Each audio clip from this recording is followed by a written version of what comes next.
रूस के बदले का एक्शन जारी है। ताबड़तोड़ प्रहार से रूस ने एक ही दिन में यूक्रेन के 25 जिलों पर कब्जे का दावा किया है। सैटेलाइट रिपोर्ट के मुताबिक 28 सितंबर अब तक का युद्ध का सबसे खौफनाक दिन साबित हुआ। दूसरी तरफ यूक्रेन ने भी रूस के शहरों पर हमला जारी रखा। रूस ने एक दिन में 11 ड्रोन हमले को नाकाम करने का दावा किया। नीपर नदी के किनारे भी भीषण जंग जारी है। रूस के कुर्स्क में यूक्रेनी हमले की वजह से कई इलाकों में बिजली की सप्लाई बंद हो गई है।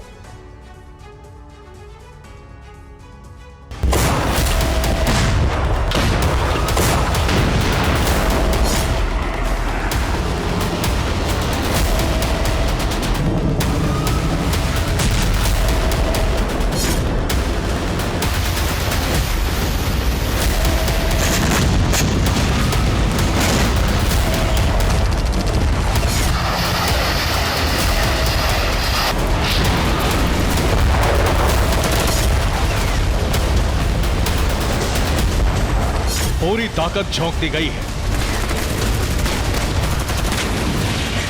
अक्टूबर आने के साथ बर्फबारी का काउंटडाउन शुरू होगा और यही वजह है कि युद्ध अब और विध्वंसक हो गया है।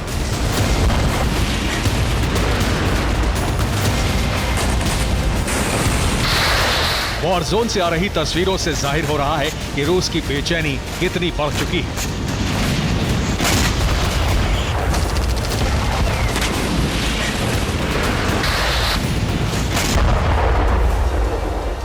रूस का यह हमला देखिए, बेहद छोटा सा हथियार लेकिन लंबी दूरी तक प्रहार।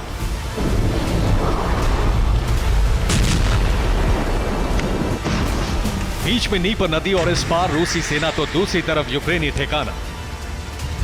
रशियन पैराट्रूपर्स यहां कॉर्नेट सिस्टम के साथ मौजूद हैं जो एंटी टैंक गाइडेड मिसाइल से प्रहार करता है। देखिए कैसे लगातार यूक्रेनी ठिकाने को टारगेट किया जा रहा है। खेरसोन में नीपर के किनारे यूक्रेन के सैनिक टैंक और आर्टिलरी के साथ जमा हैं। यहीं से क्रीमिया पर हमले की प्लानिंग है। रूस को इस बात की जानकारी मिल चुकी है, इसलिए नीपर के किनारे अब यूक्रेनी ठिकानों को तबाह करने का स्पेशल ऑपरेशन चल रहा है। आसमान में मौजूद ड्रोन सटीक निशाने का सबूत कैप्चर कर रहा है और नीचे एक इमारत जल रही है। जहां आग लगी है वहां रूस की सेना ने मोर्टार और गोला बारूद रखा था, लेकिन यूक्रेन के ड्रोन ने इस इमारत की पहचान की और फिर हाइमार्स से तबाही मचा दी।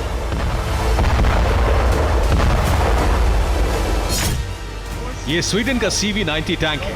यूक्रेन के सैनिक स्वीडिश टैंक के साथ लुहांस्क के मोर्चे पर हैं। लगातार गोलाबारी हो रही है।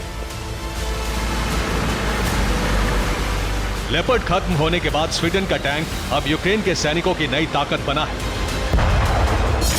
नीपर नदी के किनारे युद्ध के लिए अब यूक्रेन ने स्वीडन से इस आर्मर्ड व्हीकल की मांग की है। इसका नाम PVS-10 है।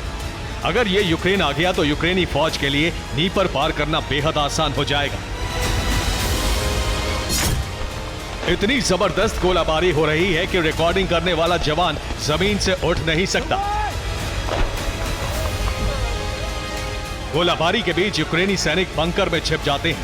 तभी लेपर्ड टैंक की एंट्री होती है। ये टैंक सैनिकों को कवर फायर देने आया है। डोनेस्क में कई मोर्चों पर इसी तरह ताबड़तोड़ गोलाबारी हो रही है।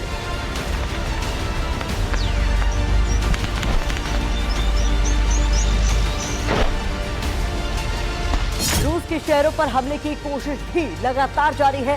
यूक्रेन ने रूस के कई शहरों पर ड्रोन से हमला किया। एक दो नहीं बल्कि शुक्रवार को 11 ड्रोन से रूस को दहलाने की कोशिश हुई। यूक्रेन ने रूस के कई शहरों पर हमले की कोशिश की। रूस के कुर्स्क में यूक्रेन ने ड्रोन से हमला किया। कलुगा में भी यूक्रेनी ड्रोन ने दहशत मचाई। ब्रियांस्क में यूक्रेन की सेना ने गोलाबारी की। बेलगोरोद में भी यूक्रेन ने ड्रोन से हमला करने की कोशिश की। कहां कितनी तबाही हुई इसकी पूरी जानकारी तो नहीं है, लेकिन कुर्स्क में यूक्रेनी ड्रोन की वजह से एक पावर स्टेशन तबाह हो गया, जिसकी वजह से कई इलाकों में बिजली की सप्लाई रुक गई है। क्लिश्चिवका पर दोबारा कब्जे के लिए रूस की सेना आगे बढ़ रही है और उन्हें रोकने के लिए यूक्रेन के चंद जवानों ने पूरा जोर लगा दिया है।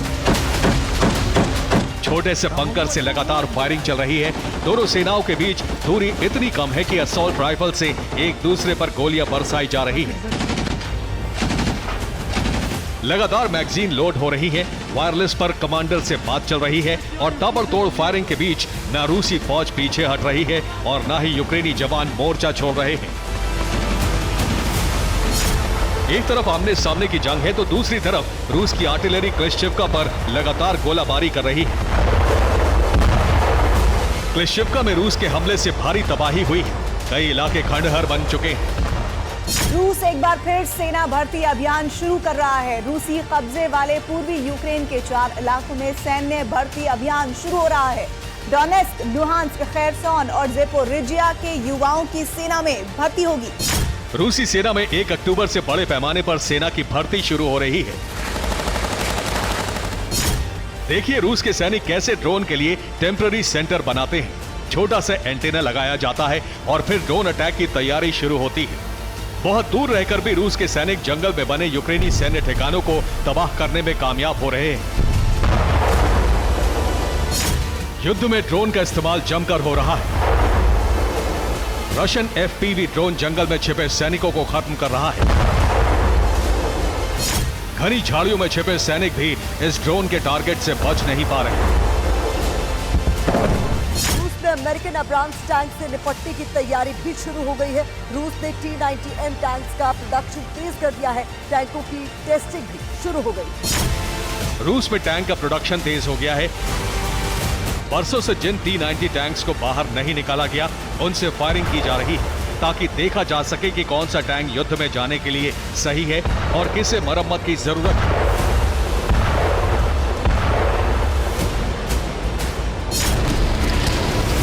वॉर में एक बार फिर रशियन फोर्स से बहुत बड़ी गलती हुई है।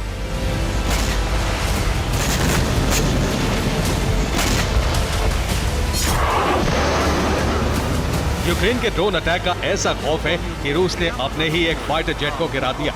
रूस का सुखोई 35 जेट बेहद ताकतवर और आधुनिक विमान है। रूस का जेट यूक्रेन पर बमबारी करने गया था, लेकिन रूस के सैनिकों ने गलतफहमी में अपने ही लड़ाकू विमान को गिरा दिया।